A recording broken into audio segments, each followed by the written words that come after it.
At Nebraska's 410th consecutive sellout here at Memorial Stadium, they had the chance to do something they haven't done since 2016, win their 8th game of the season. Also, it'd be the first time they beat Iowa, their rivals at home, since 2011.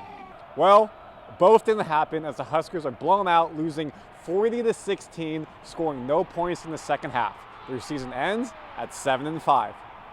We want to be a team that gets better at the end of the year, and these last two games have not been that. So I take that and I own that. Go Big Red! The kryptonite of the Huskers all season, stopping the run. It reared its ugly head again against the Hawkeyes. On a snowy and cold November day, the Huskers gave up 213 yards on the ground and 4 touchdowns. A repeat of the previous game versus Penn State, who used a strong ground attack to control the game. So I see a bunch of young players, I just keep saying to them, like, hey, get off and make a play. You need a sack fumble. Defense is about big hits and picking balls off and sack fumbles and scooping scores and all those things, and we're just not getting those versus the higher quality opponents, right?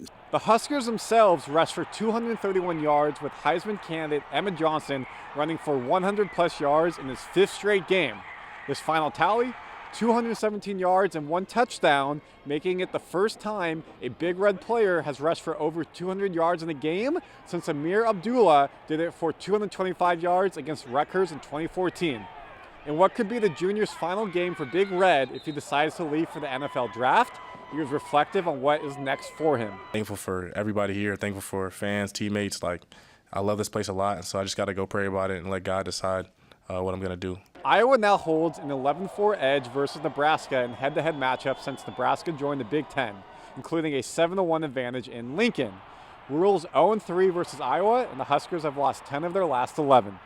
I certainly understand how that feels to all the great fans that we have. Student section that's full, people come to the game. I understand their disappointment. I understand our team's disappointment. I think when you end the season the way we have the last 2 games, it has to rest solely on me.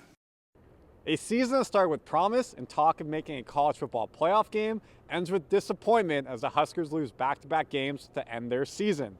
They go 1-4 against Big Ten teams with a winning record, 4-5 overall in the Big Ten, and their final overall record, 7-5. What's next for Big Red? They have made a bowl game. What game is it? We'll find out in the coming days. For the last time inside Memorial Stadium covering Husker football, I'm Randy Silver.